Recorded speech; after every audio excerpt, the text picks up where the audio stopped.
Hi hello sweeties, welcome to my story world. Bharat అందరిలో వైశాలిని వెతకడానికి try చేశాడు.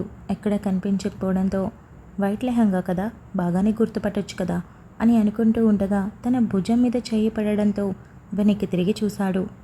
అమ్మ నువ్వా అని భరత్ అన్నాడు. నేనే కానీ నువ్వేంట్రా సీతకు చెప్పి బయలుదేరుతానన్నావు, మళ్ళీ ఇక్కడే తేలావు అని రాజేశ్వరి అడిగింది. అమ్మ బస్ 10కి కదా, సీత ఫంక్షన్ చూసుకొని వెళ్ళమంది, ఇక తన మాట ఎలా కాదంటాను అని భరత్ అన్నాడు. అరే సరే కానీ ఇక్కడ ఎవరో ఒకరిని చూసి ఒక పిల్లని సెట్ చేసుకోరా, పెళ్లి చేసేస్తాను అని రాజేశ్వరి అడిగింది. ఇదిగో పెళ్ళి పెళ్ళి అని చంపకు, ఎప్పుడు చూసినా ఇదే గోల. అయినా ఇప్పుడేగా సీతకి పెళ్ళైంది, అప్పుడే నా పెళ్లి మీద పడ్డావా?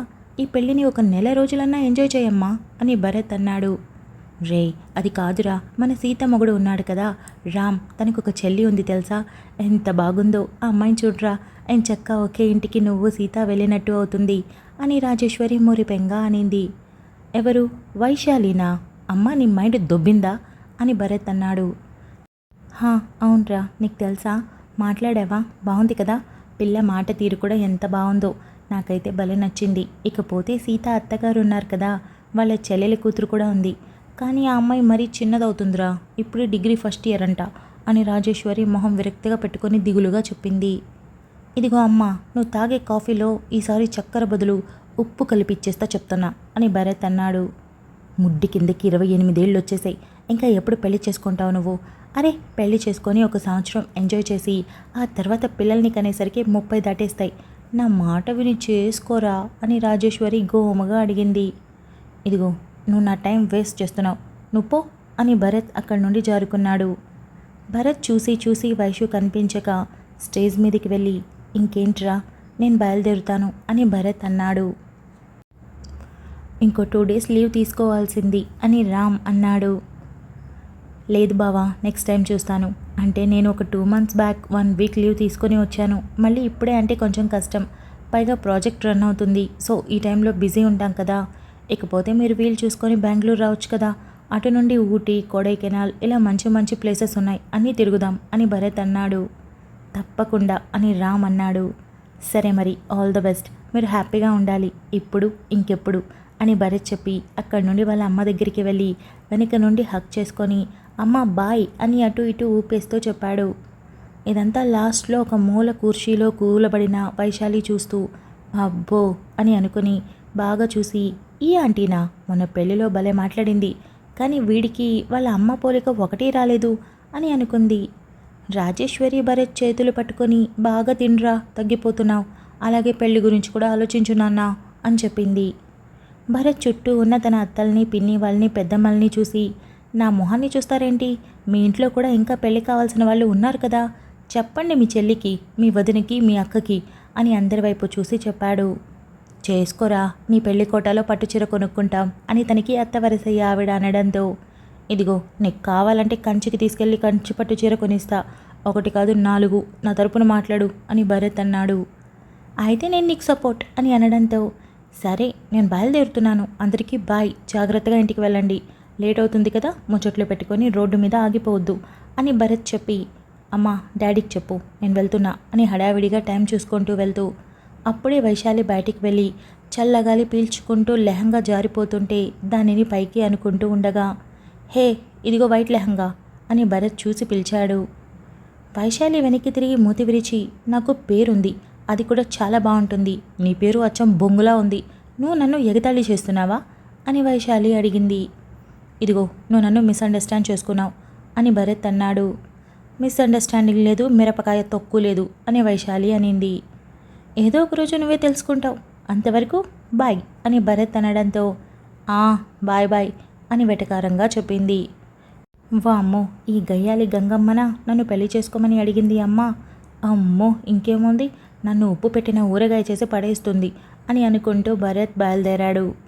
రిసెప్షన్ పూర్తవడంతో అక్కడి నుండి అందరూ కలిసి ఇంటికి చేరుకున్నాక ప్రగతి సీత దగ్గరికి వెళ్ళి సీత ఇది 2వ రాత్రి, నాకు తెలుసు నువ్వు బాగా టైర్డ్ అయిపోయావని, కానీ తప్పదురా అని అనింది. సీతకి అదేం పర్లేదత్తయ్యా అని చెప్పాలా, లేక నిజంగానే నేను టైర్డ్ అయిపోయానని చెప్పాలా, ఏం చెప్పాలి, ఏం మాట్లాడినా తనకి ఇంట్రెస్ట్ ఎక్కువగా ఉంది అనుకుంటే, లేదా అస్సలు ఇంట్రెస్ట్ లేదనుకుంటే, అందుకే మౌనంగా చిన్న నవ్వు నవ్వింది. సరే నువ్వు రెడీ అవ్వు అని ప్రగతి చెప్పడంతో సీత తల ఊపి వెళ్ళి ఫ్రెష్ అయి ఒంటి మీద అప్పటి నుండి ఉన్న 20 కేజీల లెహంగాని పక్కకి తోసి లైట్ వెయిట్గా బాగున్న చీరని కట్టుకుంది. వైశాలి అప్పుడే లోపలికొచ్చి బెడ్ మీద అమాంతం వాలిపోయి అలసిపోయాను సీత, అలసిపోయాను అని రాగం తీసింది. సీత నవ్వడంతో తిరిగి చూసిన వైశాలి ఆగాగు నేను రెడీ చేస్తా అని ఓపిక లేకపోయినా ఓపిక తెచ్చుకొని లేచి సీతను చూడ చక్కగా తయారు చేసి, సీత నిజం చెప్తున్నాను, నేను కనుక అబ్బాయి అయ్యుంటే ఖచ్చితంగా నేను మా అన్నయ్యని నెట్టయినా సరే నేనే చేసుకునేవాడిని. ఎందుకో తెలుసా, నిన్ను చూస్తుంటే ఓ అమ్మాయిగా నాకే కుళ్ళొచ్చేస్తోంది, అంత అందంగా ఉన్నావు అని అనింది.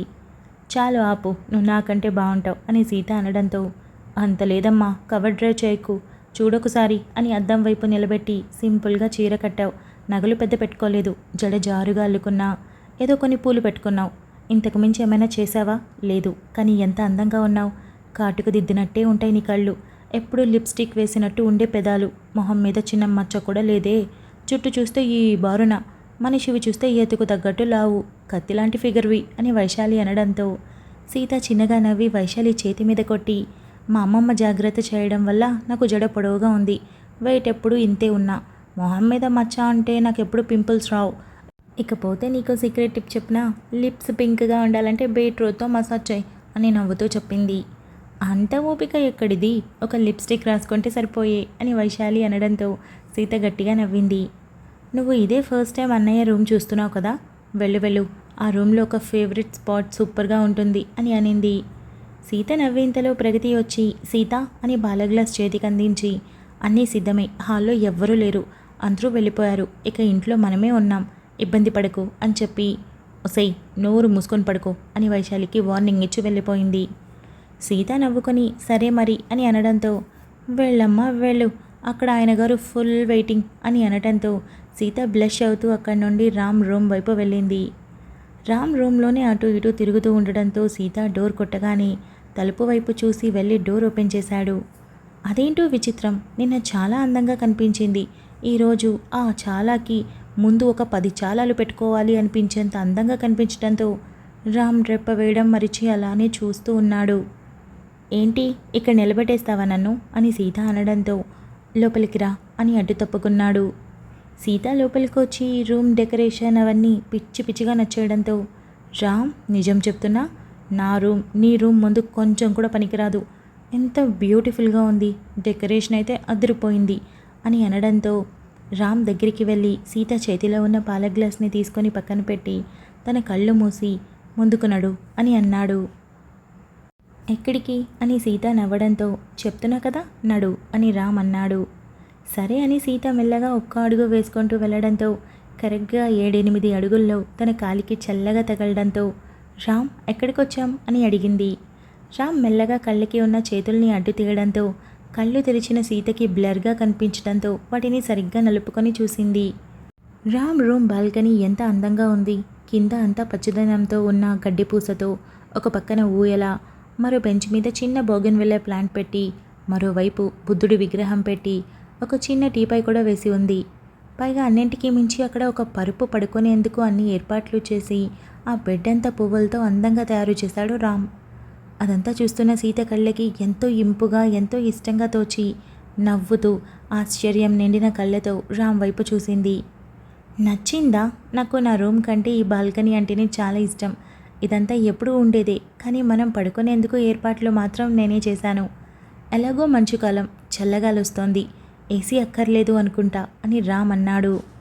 సీత నవ్వి చాలా చాలా బాగుంది రామ్, అసలు ఎంత క్లాసీగా ఉందో తెలుసా, అన్నింటికీ మించి స్వచ్ఛమైన గాలి, పైగా కొంచెమంతా ప్లేస్లో ఎంత బాగా డెకరేట్ చేశావో, పిచ్చి పిచ్చిగా నచ్చేసింది నాకు అని సీత నవ్వుతూ చెప్పింది. అమ్మయ్య, నీకు నచ్చిందిగా, నచ్చుతుందో లేదో అనుకుంటూ సిద్ధం చేశాను అని రామ్ అన్నాడు. రామ్ ఇదంతా నా కోసం చేశావు కదా, థ్యాంక్ యూ సో మచ్ అని సీత చెప్పింది. సీత నీకోసం కాదు మన కోసం అని రామ్ అనడంతో సీతకి రామ్ మరింత నచ్చి తన 2 బుగ్గలు పట్టుకొని ముద్దుగా చూస్తూ అటు ఇటు ఊపేస్తూ, నువ్వు నా బంగారం అని 2 చేతులతో దిష్టి తీసింది. రామ్ చాలా అందంగా నవ్వేయడంతో, అరే రామ్ ఎంత క్యూట్గా నవ్వుతున్నావు అని సీత మరోసారి అనడంతో రామ్ ఇంకా బ్లష్ అవుతూ, సీత ఏంటి నువ్వు నన్ను భూమి మీద నిలబడనివ్వవా అని అన్నాడు. నిజం రామ్, నేనేం అబద్ధం చెప్పట్లేదు, నీ స్మైల్ సూపర్గా ఉంటుంది అని సీత అనింది. కాకి పిల్ల కాకికి ముద్దంట, అలాగే నేను కూడా అని రామ్ అనడంతో సీత గుర్రుగా చూసి నవ్వేసి, ఏదైతే ఏంటి, నాకు కావాల్సింది కూడా అదే, నువ్వు నాకే నచ్చాలి, ఇంకెవరికీ నచ్చక్కర్లేదు అని అనింది. ఎందుకు నచ్చకూడదు అని రామ్ అడగడంతో సీత నవ్వడం ఆపి నడుం మీద చేతులు పెట్టుకొని, అంటే ఏంటయ్యా, నువ్వు పోయి నీ మంచితనంతో అందరి అమ్మాయిలని పడేస్తావా, పిచ్చి పిచ్చిగా ఉందా, 2 రోజులకే నువ్విలా మాట్లాడుతున్నావా అని సీత అనింది. అయ్యయ్యో, నేను అలా అనలేదు, ఇంట్లో వాళ్ళ సంగతి చెప్తున్నా అని రామ్ కూర్చోవడంతో పక్కనే సీత కూడా కూర్చొని చాలా చొరవగా రామ్ చేతి చుట్టూ 2 చేతులు వేసి దగ్గర తీసుకొని భుజం మీద కంఫర్టబుల్గా తలవాల్చి రామ్ చేతి వేళ్ళల్లో తన చేతి వేళ్ళు కలిపి పట్టుకొని, thank you so much for coming in to my life, చాలా అందంగా మార్చేశావు, ఎంత అందంగా అంటే నువ్వు ఊహించలేవు. నువ్వు ఒకవేళ అనుకుంటున్నావేమో ఇలాంటి అమ్మాయి నాకు భార్యగా దొరికింది, నేను చాలా అదృష్టవంతుణ్ణి అని, కానీ అది కాదు, నువ్వు నా లైఫ్లోకి వచ్చావే అదే ఒక పెద్ద అద్భుతం. అది ఎంత పెద్ద అద్భుతం అంటే నువ్వు అసలు ఊహించలేవు. అదే నీ స్థానంలో ఇప్పుడు వేరొకరుంటే నా ఇష్టాన్ని పక్కన పెట్టి ఈ రూమ్ డెకరేషన్ని నేను రెడీ అయిన తీరుని చూసి ఖచ్చితంగా ఫోర్స్ చేసేవాళ్ళు. ఐ నో రామ్, బయట నీలా ఎవరూ లేరు, చాలా తక్కువ, వేళ్ల మీద లెక్క పెట్టొచ్చు. నువ్వు మనసులో ఎంత స్ట్రాంగ్గా అనుకుంటున్నావో నాకు తెలియదు, ఎంత సెల్ఫ్ కంట్రోల్ చేసుకుంటున్నావో నాకు తెలియదు, కానీ నా గురించి జాగ్రత్తగా ఉన్నావు, అది బెస్ట్ తెలుసా. ఎప్పటికీ అందని లడ్డు అన్నట్టు మొదటి రాత్రి అనగానే ఎవరైనా చాలా హుషారుగా ఉంటారు, చెప్పాలంటే చాలా ఫోర్స్ చేసేస్తారు, అమ్మాయితో మాట్లాడేంత టైం కూడా ఇవ్వరు. ఇదంతా ఆఫీస్లో వాళ్ళ ద్వారా వీళ్ళ ద్వారా విన్న మాటలు, కానీ నువ్వు మాత్రం అలా కాదు అని సీత అనింది. అంత మెచ్చుకోకు సీత, చెప్పాలంటే నువ్వు ఇంత దగ్గరగా ఉంటే ఎంత కష్టంగా ఉంటుందో తెలుసా. అన్నింటికీ మించి నువ్వు అన్నట్టు రూమ్ ఎఫెక్ట్ కన్నా కూడా నీ ఎఫెక్ట్ నాకు ఎక్కువగా ఉంది అని రామ్ నవ్వాడు.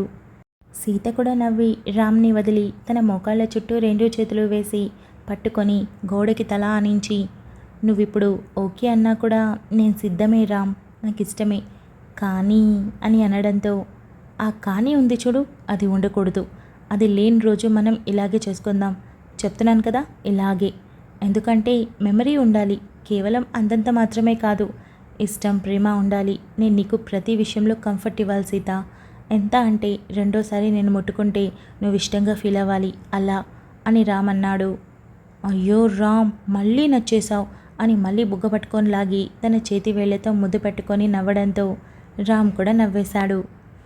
ఆ తర్వాత ఇద్దరూ చాలాసేపు కబుర్లు చెప్పుకొని మాట్లాడుకుంటూనే ఎప్పటికో అలసటగా అనిపించి కూర్చున్న వాళ్ళకి నడుము నొప్పి తెలిసి పడుకొని మాట్లాడుకుంటూ నిద్రలోకి జారుకున్నారు.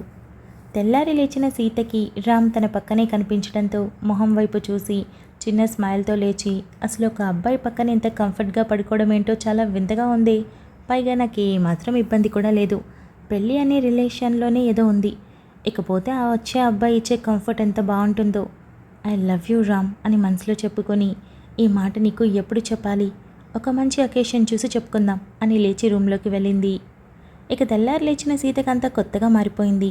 నిద్ర లేచి చక్కగా రెడీ అయ్యి రూమ్ అంతా చూసి, అయ్యయ్యో ఇంత మంచి డెకరేషన్ వేస్ట్ అయిపోయింది అని అనుకొని తర్వాత తనేమందో గుర్తు చేసుకొని నాలుగు ఖర్చుకొని నవ్వుకుంటూ చీర కొంగు నడుముకి దోపుకొని రూమ్ అంతా క్లీన్ చేయడం మొదలుపెట్టింది. బాల్కనీ డోర్ చిన్నగా క్లోజ్ చేసి రామ్ చాలా లేటుగా పడుకోవడంతో ఇంకా నిద్ర లేకపోవడంతో నిశ్శబ్దంగా తన పని తను కానిచ్చింది.